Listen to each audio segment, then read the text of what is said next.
강사는 증시 각도기. 안녕하십니까. 증시각도TV 시청자 여러분, 투자 여러분 반갑습니다. 쌀쌀하지만 쾌청한 1월 8일에 오후 시간이 지나고 있는 시간, 한국 특집으로 다가온 중국 마감 각도기 곽상철입니다. 안녕하세요, 찐링입니다. 네, 찐링 선생님한테 제가 일부러 부담을 팍팍 주고 있어요. 아주. 네. 일단 먼저 시황 먼저 한번 정리 간단하게 하고, 네. 과연 제일 궁금한 게 중국 분들이 이번 그 한중 정상회담을 어떻게 보고 있는가, 이걸 또 중국적 관점에서 좀 보면 이게 확실히 저희 채널의 특성을 잘 살리고 있는 거 아닌가 싶은데 말이죠. 네. 결론만 먼저 말씀드리면 전체적인 분위기는 긍정적으로 평가받고 있습니다. 네, 우선 전반부는 시황 말씀드리고 후반부에 네. 양국 정상회담 관련해서 네. 오늘 본토 증시는 소폭 하락했고요. 홍콩 증시는 마찬가지로 소폭 하락했습니다. 1.5 많이 하락했지. 네. 어제도 제가 소폭이라고 했는데. 소폭이라고. 제가 요즘 이게 머릿속에 생각하는 거랑 말로 나가는 거랑 약간 네. 오늘 상해종합지수 0.07% 약보합, 심천 0.51% 하락, 창업한 지수 0.82% 하락. 하지만 상해 과창 지수는 1%대 상승했습니다. 네. 상해 과창 50만 상승했습니다. 한국 시간 오후 4시 10분 기준 홍콩 항생 1.49% 하락, 항생 네. 테이크 1.54% 하락. 네. 오늘 시황 내용은 세 가지인데요. 첫 번째는 어제는 반도체 업종이 2%대 상승했는데 그렇죠. 오늘은 소폭 상승으로 마감했습니다. 네. 그리고 오늘 중국 증시중 AI 지수가 1%대 상승했고 반도체는 중국이든 홍콩이든 소폭 상승으로 마감했는데요. 네. AI랑 반도체와 관련해서 한 가지 또 중요한 정책이 나왔는데 화면을 보시면 이게 중국 증시중 AI 지수입니다. 여기 들어가는 종목은 하드웨어, 소프트웨어뿐만 아니라 이름 될 만한 뭐 반도체나 소프트웨어 관련 종목이 다 들어가 있습니다. 네. 그리고 다음 그림을 보시면 중국 증시중 반도체 업종 지수, 오늘 그래프는 오전장 마감 캡처한 거라서 조금 차이가 있습니다. 중국 증시중 반도체 업종 지수 오늘 0.7% 소폭 상승했고요. 네. 다음 그림은 홍콩 증시중 반도체 업종 지수 마찬가지로 소폭 0.4% 소폭 상승 네. 마감했습니다. 그리고 다음 그림을 보시면 중국이 워낙 AI 관련해서 아주 적극적으로 밀고 있잖아요. 네. 그래서 AI 관련해서 작년부터 올해까지 아주 중요한 정책이 딱 두 개 있는데 위에 거는 과거 중국 시황에서도 누차 강조드렸다시피 8월에 중국 공무원에서 AI 플러스 행동 실시 심화에 관한 네. 의견. 이거는 뭐냐면 AI를 다음 6가지 분야랑 깊이 융합시키자. 네. 6가지 분야는 첫 번째 과학기술, 두 번째 산업발전, 셋째 소비 품질 향상, 넷째 민생 복지, 다섯 번째 거버넌스, 정부 거버넌스, 여섯 번째는 글로벌 협력. 그러면 요 8월에 발표한 거는 전체적인 한 페이지로 나온 가이드라인이고, 그러면 이제부터는 6대 분야별로 하나하나씩 깊이 들어갑니다. 그래서 어제 오후에 발표한 게 공신부에서 AI 플러스 제조업이랑 어떻게 광범위하고 깊이 융합시키는지. 네. 그래서 공신부가 뭐죠? 공업과 정보통신부. 네네. 요거는 중국의 제조업과 정보기술 분야를 주관하는 정보부. 그래서 그걸 붙여놨군요. 그래서 공신부에서 뭐 발표다. 그러면 제조업 또는 IT 산업 이렇게 생각하시면 됩니다. 네네. 그래서 8월에 발표한 거는 그 목표치가 숫자로 명확히 나왔는데요. AI 그 응용한 게 보통은 스마트 단말기에 접목하잖아요. 그래서 2027년까지는 스마트 단말 AI 보급률 70%, 2030년까지 90%, 그리고 35년까지는 전체적인 보급률 거의 100%에 가깝게. 그리고 이번에 어제 발표한 거는 인공지능 플러스 제조 전문 행동 실시 의견. 이게 26페이지인데 여기서 숫자적인 목표치를 더 세분화해서 발표했습니다. 네. 예를 들어서 2027년까지 중국에서 지금 중국의 AI 빅모델이 여러 개의 빅테크나 뭐 딥시크 여러 회사가 있잖아요. 근데 2027년까지 중국에서 그 나온 빅모델을 다 3개에서 5개 빅모델을 위주로 제조업에 심층 융합시키자. 3개에서 5개.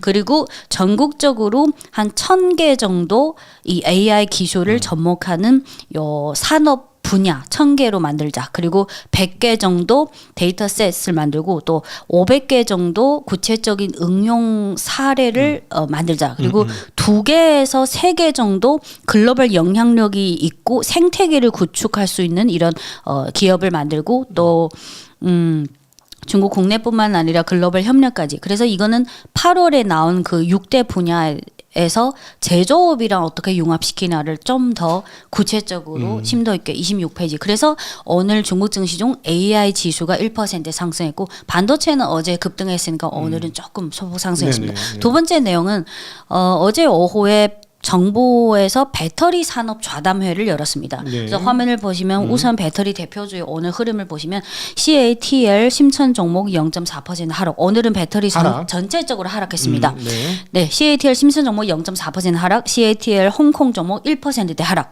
그리고 BYD 심천 종목 0.7% 하락, 네. BYD 홍콩 종목 1%대 하락, 네. 그리고 CALB는 홍콩에만 상장되는 CALB 홍콩 종목 한 0.24% 강보합. 그리고 이어서 국한 하이테크는 오늘 1%대 하락, 이어서 이브 에너지도 한 0.9% 하락. 오늘은 이름 될 만한 배터리주는 거의 대체로 한 평균 1% 정도 하락했습니다. 네네. 그리고 지금 중국 국내 배터리 시장 점유율 순위 1위부터 5위까지 간단히 말씀드리면 CATL이 43%, 네. BYD 22%, CALB 6.95%, 국한 하이테크 5.63%, 5위인 이브 에너지는 4.1%. 그래서 여전히 비중이 엄청나게 높아졌네. 네, 그래서 중국 국내 시장이든 글로벌 시장이든 사실상 CATL이랑 BYD 이 두 개 기업이 독주하는. 네. 옛날엔 이 정도 차이 아니었는데 내가 공부할 때는. 근데 몇 년 전까지만 해도 CATL이 50%까지 갔는데 네. 그나마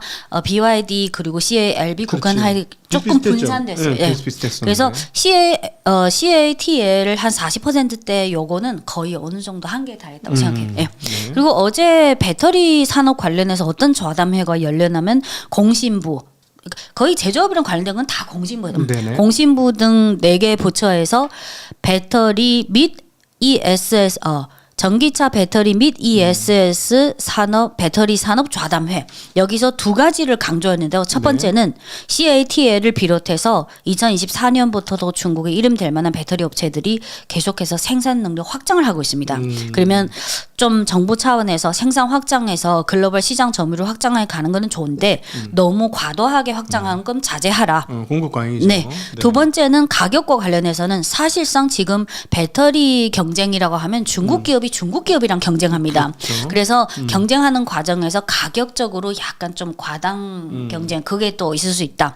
그래서 생산 능력을 적당히 좀 통제하고 네. 가격 좀 불필요한 너무 과도한 가격전도 좀 자제하라. 그래서 요 회의의 취지가 딱 요 두 가지입니다. 네. 네. 네. 그래서 물론 꼭 이 회의 때문에 오늘 배터리가 그 전에 배터리 또 몇 결일 상승한 것도 있고요. 그래서 근데 오늘은 어쨌든 배터리 산업에서는 요 좌담회가 가장 큰 이슈고 또 공교롭게도 오늘 배터리 업종이 거의 다 하락했습니다. 조금 신기하다. 왜냐하면은 최근에 급등하고 있는 게 니켈, 리튬 가격이 아주 네. 급등을 하고 있거든요. 그래가지고 이거는 뭐 뭔가 수요가 살아나니까 그런 거 아니야 하고 주식도 좋을 줄 알았는데 이번 거는 좀 다르네. 네.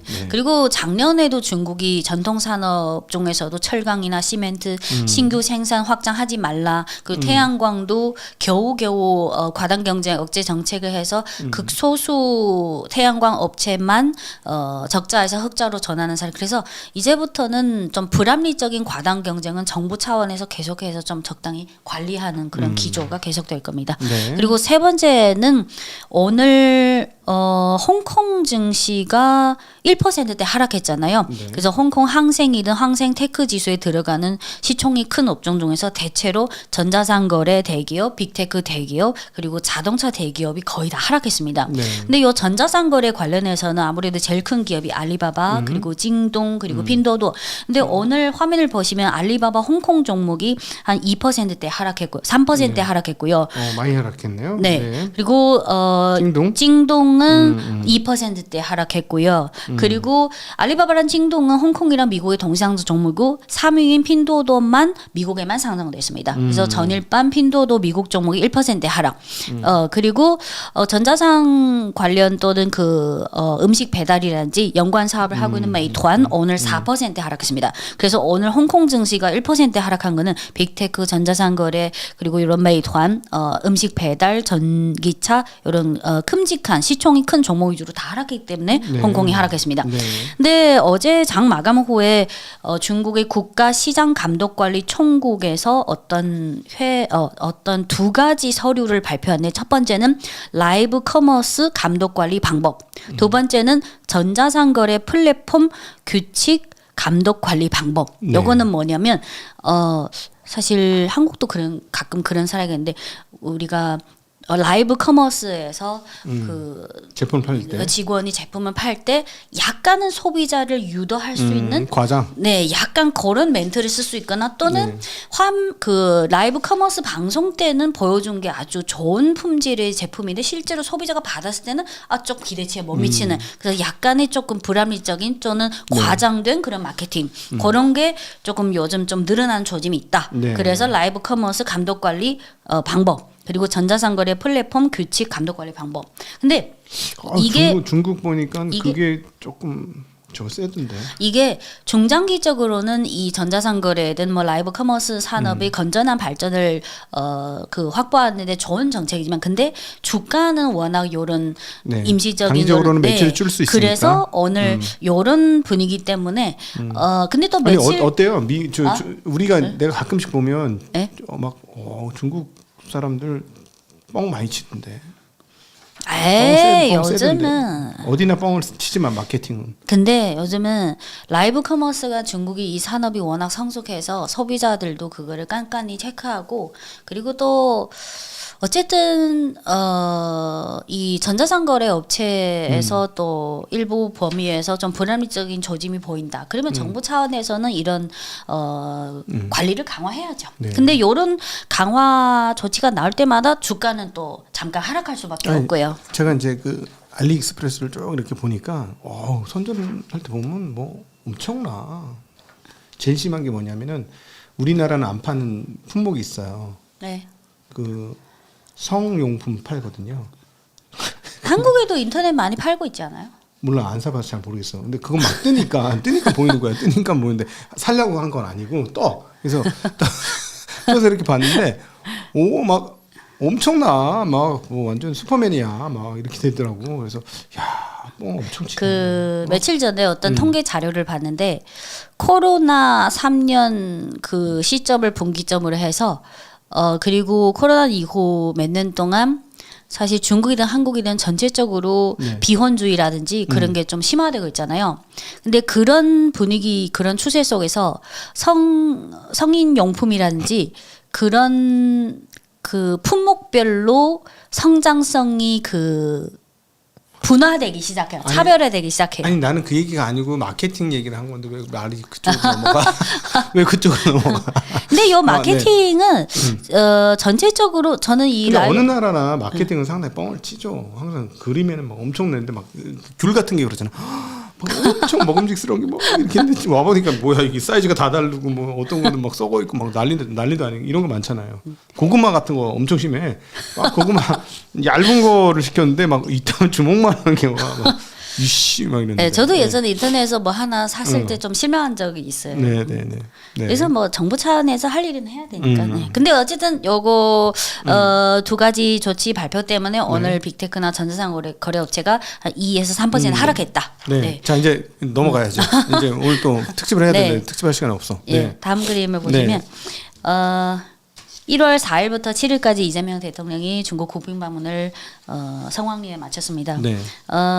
다음 그림을 보시면 전체적으로 중국 현지 정부 차원이든 주류 언론이든 SNS든 전체적인 사회적인 분위기상 굉장히 긍정적이고 우호적으로 평가받고 있습니다. 네. 그리고 화면을 보시면 제가 두 장 사진을 올렸잖아요. 네. 이게 어떻게 된 거냐면 1월 4일부터 7일까지는 한국 대통령의 중국 국빈 방문. 네. 근데 1월 4일부터 8일까지 똑같은 기간이네. 겹친 시간에 아일랜드 총리도 중국 방문했어요. 근데 딱 겹친 딱 하루 차이 나는데 사실상 그 언론 보도든 SNS는 전체 분위기상 아일랜드 총리의 방문이 겹쳤는데 한국 대통령의 그 방문 때문에 많이 묻혀버린 게 사실이에요. 야, 아일랜드가 영국 대영 제국의 한 나라인데. 물론 네. 아일랜드 뭐 다 서로 그 네. 상호 밀리해야 되지만 어쨌든 네. 제가 느끼기에는 주류 언론이든 아. SNS는 전체적인 그 서민들이 보기에도 확실히 좀 온지 안 온지 몰랐다 거의. 물론 뭐 이쪽 외교 동향에 관심 있는 사람들은 알고 있는데 어쨌든 보도 빈도나 그런 열기 그런 면에서는 좀 많이 네. 묻혀버릴 아일랜드는 그런 면이 없지 않아 있어요. 축구 감독을 파견해야 되는데 축구 감독이라서. 네네. 네. 그리고 1월 다음 주 1월 13일부터 17일까지는 캐나다 총리가 마크 카니. 중국을 방문할 예정입니다. 네네. 네. 그래서 물론 요거는 이따가 시간 나면 말씀드리고요. 네. 한국 대통령의 중국 국빈 방문해서는 제가 느끼기에는 물론 그 전 정권의 좀 왜곡된 외교 정책에 비해서 이번에는 정상화, 이번에는 외교 관계 전면 복원이 가장 첫 번째 이슈잖아요. 물론 네네네. 경제, 문화도 중요하죠. 근데 제가 느끼기에는 이런 지난 3년 동안 좀 손상된 양국 관계를 전면 복원한 거는 확실히 좀 제대로 분위기가 조성된 것 같습니다. 네. 그리고 실용주의 외교의 어떤 합리성 그리고 제가 느끼기에는 우리가 서민들이나 언론 보도에서 그런 느낌이 있잖아요. 그러니까 한국 대통령의 이번 중국 국빈 방문은 한국 대통령으로서 국익을 고려한 진정성과 성의를 보여줬다. 그러면 중국 입장에서도 어느 정도 그 성의에 맞춰서 협력해줘야 되는 그런 분위기. 그래서 그 얘기했죠. 우리 시진핑 주석이 한 자짜리 얼음이 네. 어디 한 번에 녹느냐, 네. 시간을 두고 천천히 녹지. 그리고 열매가 익으려면 시간이 걸리지 않느냐. 뭐 이런 식으로 이제 한한령에 대한 언급을 좀 했다는 설이 있어요. 네. 네네. 그리고 한한령 물론 이따가 외교 뭐 여러 가지 반도 뭐 한한령 근데 한한령 먼저 말씀드리면 저희 개인적인 생각은요 이제부터 한동안 한국 언론 뭐 주류 언론에서 너무 한한령 언제 해소되냐 그거를 조금 덜 보도했으면 좋겠어요. 덜 보도하는 게 오히려 더 좋다. 그러면 왜냐하면- 슬그머니 풀어진다 네, 이거죠? 왜냐하면 이게 예를 들어서 1월 7일에 그 국빈 방문 마치고 마지막에 그 순방 기자 간담회에서 네. 이재명 대통령 사실 중국 정부는 한한령은 없다고 계속 말해왔다. 근데 이번에 조금 표현이 다른 점이 있었다. 석자 얼음이 한 번에 녹지 않고 과일은 익으면 저절로 떨어진다는 네. 시 국가주석의 발언을 직접 소개하며 봄도 갑자기 오진 않는다. 시간이 필요하다. 과정이 필요하다. 네. 중국의 표현에 따르면 질서 있게 유익하게 건강하게 이 문제는 잘 해결될 것이라고 말했다. 그리고 중국 측 입장에 대해서 이 대통령은 조짐 정도가 아니라 명확한 의사 표명이라고 나는 생각한다. 시기나 방식은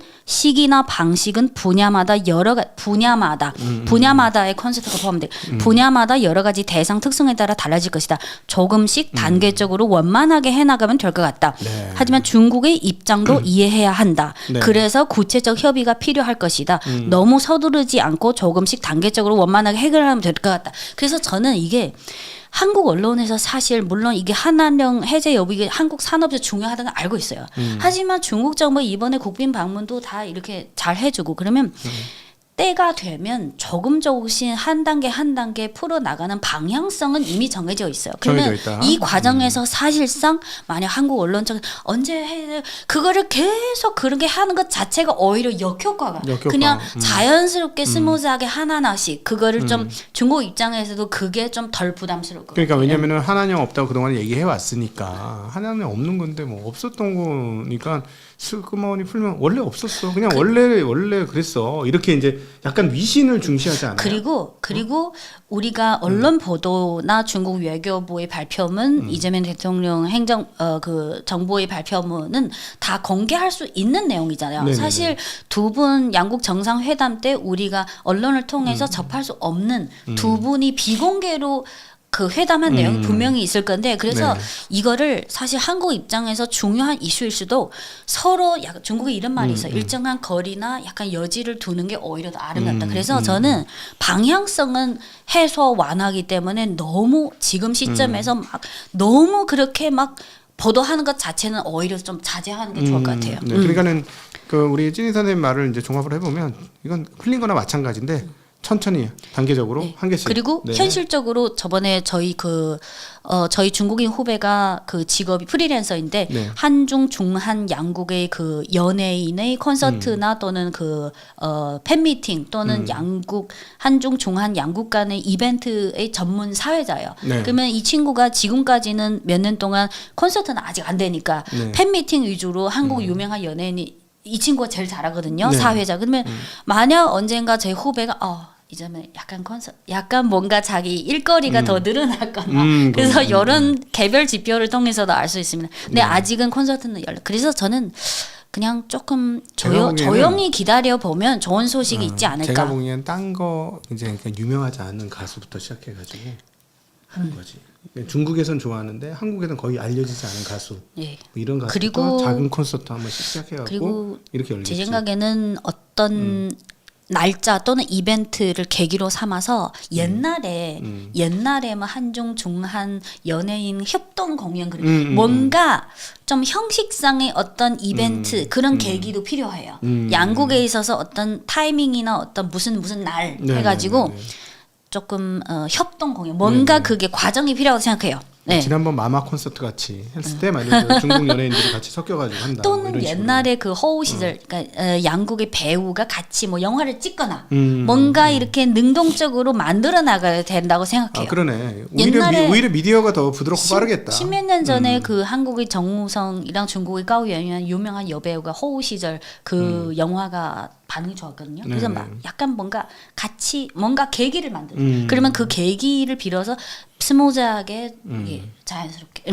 네. 그래서 뭐 좋은 소식이 있었으면 좋겠지만 아직은 시간이 필요하다. 네. 네. 그리고 두 번째는 양국 관계에 있어서는 저는 이재명 대통령이 정확히 표현 한중 관계 전면 복원의 원년으로 만드는 중요한 계기, 그리고 시대의 흐름과 변화에 발맞춰서 한중 관계 발전의 새로운 국면을 원년으로 만드는 중요한 계기, 새로운 국면. 그리고 조금 뭐 지금 분위기가 좋은데 약간 냉정하게 말씀드리면 한국의 대통령 임기가 5년이라는 거 잘 알고 있습니다. 그리고 5년 지금 4년 반 남았는데 4년 반 후에 아직은 어떻게 될지 잘 모르고요. 그래서 중국 입장에서는 한국을 비롯해서 많은 나라가 그 정권 교체에 따라서 많은 외교 스탠스가 변화된 걸 알기 때문에 그래서 제 생각에는 이번에 남은 4년 반 동안 좀 우호적으로 잘 유지하면 4년 반 후에 설령 뭐 정권 교체를 하더라도 이 4년 반 동안 잘 닦아놓은 그게 어느 정도 깔려 있으면 그게 뭐 정권이 교체된다 하더라도 그게 4년 반 동안 축적된 걸 무시할 수 없기 때문에 좀 더 미래를 위해서 장기적인 뭐 준비를 한다. 그런 의미가 큰 것 같아요. 그리고 반도 문제에 있어서는 제 생각에는 요 문제는 아마 비공개로 두 분이 좀 얘기를 나눴을 거라고 생각해요. 아직은 좀 민감한 분야이기 때문에. 네네. 하지만 한국 측의 발표는 이재명 대통령 왈 중국 측에 요청한 게 있다. 한반도 문제에 있어서 모든 통로가 지금 막혀 있다. 신뢰가 완전히 제로일 뿐만 아니라 적대. 현재로서는 소통 자체가 안 되니까 완전히 다 차단됐으니까 중국이 일종의 중재 역할, 평화의 중재사 역할을 해줬으면 좋겠다. 지금까지의 노력을 평가하고 인내심 이렇게 한국 쪽에서 했는데 중국 쪽에서는 한국이 지금까지 해온 노력에 대해서 평가하고 좋게 평가하고 인내심을 가질 필요가 있다. 인내심이라는 단어가 중요하겠죠. 그래서 인내심에 관한 얘기는 이번에 시 주석뿐만 아니라 리창 총리도 똑같이 인내심이라는 단어를 언급했다. 그러면 요 문제는 사실 또 미국이랑 연관성이 있으니까 당장 어떻게 진전보다는 아마 그리고 제 생각에 조금 한 가지 또 복잡한 요인이 추가된 거는 우크라이나 전쟁 이후 작년에 또 러시아 북한이 또 군사 동맹이 됐으니까 이제는 또 이 문제에 있어서 러시아까지 이렇게 그래서 그리고 냉정하게 말하면 중국 입장에서는 물론 뭐 중장기적으로 생각하면 중재자 역할을 해서 동북아 평화를 이뤘으면 좋겠지만 근데 중국도 중국 국익에 손상되지 않는 선에서만 이런 역할을 할 수밖에 없기 때문에 내가 보기에는 인내라는 단어를 쓴 거 보니까 중국도 뾰족할 수가 없는 지금 것 같아. 당장은 보니까. 네. 그래서 또 작년에는 북한과 러시아 간의 군사 동맹 이 건이 또 요 요인이 추가됐으니까 그러니까. 중국 입장에서 지금 중국이 러시아랑 관계가 아주 좋잖아요. 그러면 네. 이게 인내심이라는 중국이 그 외교 용어를 아주 신중하게 사용합니다. 그래서 인내심이라는 단어가 나왔다는 것은 조금 좀 인내심을 갖고 좀 기다려 보시기 바랍니다. 시간이 많이 걸린다는 얘기죠. 중국도 네. 동북아 동북아 평화로우면 한국도 좋고 중국 다 좋죠. 근데 또 동북아 평화를 원하지 않은 나라도 분명히 있습니다. 하지만 인내심이라는 단어를 분명히 얘기했기 때문에 여건은 좀 장기적으로 조금씩 개선해 나갈 건이지 당장 뭐 어떻게 뾰족한 수가 있는 건 아닐 수 있다. 네. 이런 느낌이 듭니다. 네. 근데 뭐 한국 쪽의 우려도 알고 있지만 요거는 제가 봤을 때는 좀 내가 보기에는 쉽지 않을 것 같아요. 당장. 그 워낙 북한이 독자 노선을 지금 가고 있어가지고 그리고 사실 지난 몇 년 동안 중국이랑 북한 간의 관계도 약간 애매한 부분이 많았어요. 안 좋았어요. 하지만 또 한 가지 좋았어. 또 새로운 계기가 작년 9월 3일에 중국의 그 열병식 때 왔죠. 네, 김정은 위원장이 세 분이 천안문 네, 성로에 같이 서잖아. 걸어갈 때 메인이 됐지. 그러면 사실상 조금 냉정하게 말하자면 사실상 1번 메인은 푸틴 대통령이고 그렇지. 사실 그 푸틴 대통령이랑 김정은 위원장이 같은 급의 인물은 아니죠. 솔직히 말해서. 근데 제 생각에는 푸틴 대통령의 어떤 영향력 때문에 북한 그 지도자를 같이 세웠고. 근데 어쨌든 그러니까 중국 입장에서는 엄청 대우를 해준 거는 맞아. 네. 그치. 근데 제 생각에는 그 대우해 준 거는 중국 국익도 있지만 푸틴 러시아 대통령의 어떤 영향력이 좀 크지 않았을까 그런 느낌이 들어요. 나는 미국 영향이 크다고 봐. 왜냐하면 북한이 미국과의 그런 관계도 있고.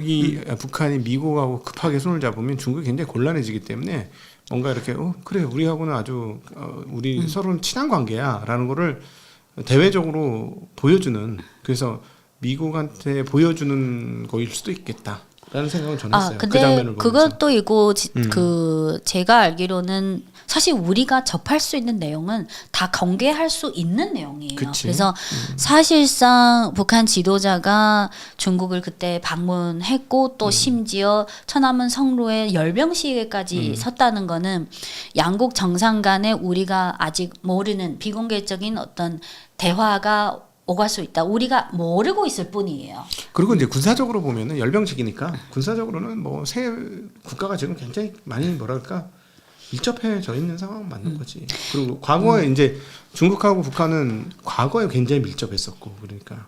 네. 근데 또 북한 입장에서는 또 이게 나라마다 국익이라는 게 또 뭐 입장이라는 게 있으니까. 북한은 좋았지. 북한은 좋았지. 그 열병식에서 푸틴하고 제 생각에 같이 왜냐면 걸어갔으니까. 한 나라 정상이 다른 나라를 방문하는 거는 물론 핵심 목표가 있고 부차적인 목표가 있는데 네. 단순히 딱 한 가지 이유 때문에 그 나라를 방문하지는 않을 거잖아요. 당연히. 그래서 네. 저번에 그 우크라이나 전쟁 이후 중러 양국이 더 긴밀해지고 나서 그 지도를 보면 중국이랑 러시아랑 북한이랑 딱 3국 그 조그만 접경 지역이 있어요. 그럼 옛날에는 제가 알기로는 중국이 계속해서 그 접경 지역을 약간은 뭐 산업 단지 개발해서 그걸 하려고 했는데 약간 북한과의 관계가 잘 진전이 안 됐어요. 그러면 만약 푸틴 대통령의 지금 러시아의 시베리아도 옛날에 중국이 계속 협력하고 개발하고 싶었는데 러시아가 국토가 근데 이번 계기로 해서 앞으로 중장기적으로 약간은 경제 협력 관련해서 뭔가 좀 새로운 진전이 생길 것 같아요. 근데 어쨌든 이번에 반도 문제에 관해서는 인내심을 가질 필요가 있다라고. 그래서 아직은 좀 네. 그리고 세 번째는 아무래도 제일 중요한 게 경제 협력이잖아요. 네네. 근데 이번에 그 12월 31일에 이재명 대통령의 CCTV 인터뷰, 심층 인터뷰도 그렇고 이번에 1월 5일 양국 정상회담 때도 그렇고 그리고 1월 7일에 정상회담 마치고 그 순방 기자와의 간담회에서도 이재명 대통령이 강조한 거는 딱 한마디죠.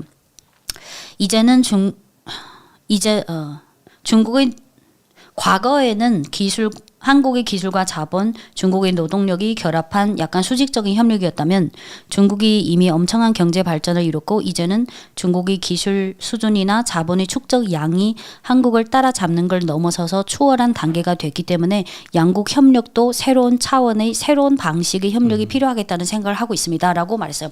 이 얘기를 중국이 되게 좋아했겠어. 중국 사람들이 이거 들었으면. 저는 그치? 좋아하기보다는 이거는 현실이니까 사실이니까. 그러니까 우리 찐 선생님께서야 뭐 그 경제를 공부를 하는 사람이니까 당연히 그렇게 생각하지만 일반 중국인들은 되게 기분 좋아했겠죠. 아 근데 아니 꼭 그런 게 아니라 이번에 한국 대통령이 그 중국에게 가져다준 이미지는 아주 뭐 실용주의 외교는 기본이고 아주 진정성과 성의가 있다. 그리고 합리적이고 현명한 대통령이다. 그래서 뭐 제 생각에는 이재명 대통령이 말한 말들이 다 좀 현실적인 말인 것 같아요. 네. 그리고 요 경제와 관련해서는 1월 5일 정상회담 때 시 국가주석이 강조한 거는 중한 경제 산업 연결이 긴밀하게 돼 있다. 산업 공급망 간의 공급망이 심도 있게 연결돼 있고 서로 상호 윈윈 그리고 양국은 경제 산업에 있어서 전략적인 접목 그리고 정책의 조율 요거를 강화해야 된다. 발전에 있어서 전략적인 접목과 정책의 조율 요거를 강화해야 된다. 이거는 괜히 한 말은 아닌 것 같아요. 그래. 근데 중국 사람들이 되게 전략이라는 단어를 되게 많이 네. 쓰대요. 그리고 보니까. 양국은 함께 요 경제라는 이익의 케이크를 크게 만들어야 한다. 이게 시진핑 국가주석이 양국 경제에 관한 언급이. 그리고 산업과 관련해서는 인공지능, 녹색 산업, 실버 경제 등 신흥 분야에서 양국이 더 많은 협력 성과를 맺어야 된다. 그렇지. 이렇게 강조했어요. 그리고 공동으로 추구할 거든 네. 실버는 공동으로 추구해야 할 거고. 교류와 관련해서는 청소년, 미디어, 스포츠, 싱크탱크, 지방 정부 차원에서 그러니까 청소년, 미디어, 스포츠, 싱크탱크, 지방 요 5개 분야에서 교류를 증진해야 된다. 그래서 물론 이 우리가 공개할 수 있는 부분은 딱 이거 함축된 좀 그렇게 하지만 어쨌든 저는 이 표현이 중요하다고 생각해요. 양국은 함께 전략적 접목과 정책의 조율을 강화해서 함께 경제 이익의 일하는 케이크를 크게 만들어야 된다. 네. 예, 그리고 근데 경제 산업과 관련해서 사실 지금 그 저번에 1월 5일에 한중 중한 비즈니스 포럼이 있었잖아요. 거기에서 또 한 가지 냉정하게 말씀드리면 이번에 200명 이상의 그 경제 사절단 그중에 그 1월 5일 비즈니스 포럼 틈틈이 그 중국 현지 언론 뭐 홍콩 그 본토 언론 홍콩 언론 뭐 한국 언론에서 틈틈이 그 기업 총수들을 인터뷰했는데 그중에 LS 그룹 회장 고잔 LS 그룹 회장 인터뷰 때 이렇게 말했습니다. 제가 처음에 중국 왔을 땐 요거는 20몇 년 전에 말해요. 제가 처음에 중국 왔을 땐 중국의 TV 같은 게 볼륨 조절도 잘 안 될 정도로 그다음에 자동차도 그렇고 모든 제품 특히 우리가 하는 LS가 하는 전선도 그렇고 중국 제품은 별로 안 좋았어요. 하지만 20년이 지난 지금 보면 중국은 모든 제품에서 중국이 거의 제가 볼 땐 세계 1위, 2위. 그러니까 양뿐만 아니라 질적으로 발전한 게 너무 어마어마한 발전을 이뤘습니다. 그리고 기자가 그러면 한국 기업 입장에서는 중국이라는 라이벌을 상대할 때 어떻게 상대해야 합니까? 라고 물었는데 고잔 LS 그룹 회장 말 힘듭니다. 하하하하하. 정말 힘듭니다. 한국 기업이 중국 기업과 경쟁하는 비법이요? 없어요. 앞으로 더 힘들 것 같아요. 협력밖에 없다고 생각합니다. 경쟁은 힘듭니다. 그래서 저는 물론 경쟁도 계속되겠지만 이번에 협력이라는 게 키워드라고 생각해요. 그리고 네. 뭐 실버 산업은 또 한국 쪽의 강점 그리고 인공지능은 한국 쪽은 하드웨어 강점 하드웨어고 중국은 소프트웨어고. 네. 그래서 제 생각에는 그리고 시진핑 국가주석이 강조한 거는 이 올해가 15차 5개년 첫 해이기 때문에 이게 어떤 협력이든 어떤 계획이든 다 타이밍이라는 게 있습니다. 네. 제 생각에는 이번에 15차 5개년 5년 동안 양국의 경제 산업 협력이 제대로 딱 잡혀져야 미래에도 물론 경쟁은 계속 있지만 미래에도 그러니까 이번 5년 15차 5개년이 저는 양국의 협력을 좀 세팅할 수 있는 마지막 타이밍이라고 생각해요. 저는 솔직히. 네. 그래서 이번에 시진핑 국가주석이 이번에 15차 5개년 계획에 대해서 소개했고 그래서 앞으로 5년 동안 중국의 경제 발전 15차 5개년 경제 발전에 있어서 여러 가지 산업의 광활한 기회가 있다. 그러면 요 5년 동안 한국이 요 15차 5개년 계획 요 광활한 시장 요 타이밍 시대적인 타이밍 그러면 한국의 강점을 살려서 같이 협력 이걸 강조했어요. 네. 네. 네. 네. 네. 그리고 지금 시간이 너무 많이 돼가지고. 네. 그리고 끝으로 그 공개 발언 중에서 첫 문구가 처음에는 뭐 인사 뭐 덕담 첫 단락에서 올해 하반기에 또 에이펙이 중국에서 열리니까 또 한 번 만나야 돼요. 그때. 그러면 그 시진핑 국가주석 말 중한 양국은 응당히 자주 왔다 갔다 해야 되고 자주 왕래하고 부지런히 소통해야 한다. 네. 그러면 뭐 올해 10월 뭐 올해 연말쯤에 에이펙에서 심천시에 하니까 또 만나. 근데 그때는 양국만이 아니라 전 세계 많은 나라에서 그래서 한 각국에 할애되는 시간이 제한되어 있지만 그러면 이런 말을 했다는 거는 그 외에도 기회나 계기를 봐서 또 한번 소통할 수 있다. 그래서 좀 전체적으로 물론 케이스 바이 케이스로 하면 어느 쪽이 더 경쟁력 있다 뭐 그거는 별개고 근데 이번에 한국 대통령의 중국 국빈 방문 전체적으로 분위기는 제가 느껴도 아주 우호적이고 긍정적인 평가를 많이 받았어요. 네.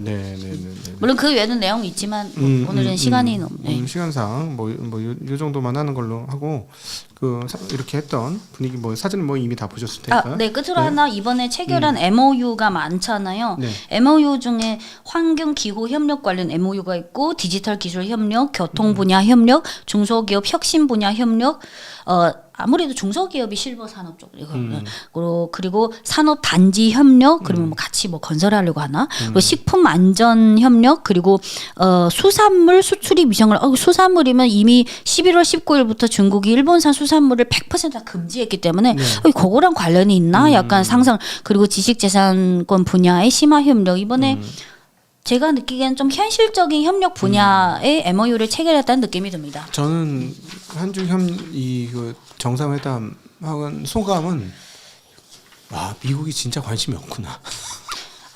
난 이거였어. 네 맞아요. 미국이 진짜 관심이 그거는 없구나. 이 부분은 딱 뭐만 보면 되냐면 12월 초에 트럼프 행정부가 발표한 국가안보 전략 보고서 30몇 페이지짜리 거기에 이미 명시되어 있잖아요. 미국은 이제 국가안보 전략적으로 아시아에서 후퇴하고 동반구에서 후퇴하고 서반구에 초점을 두겠다.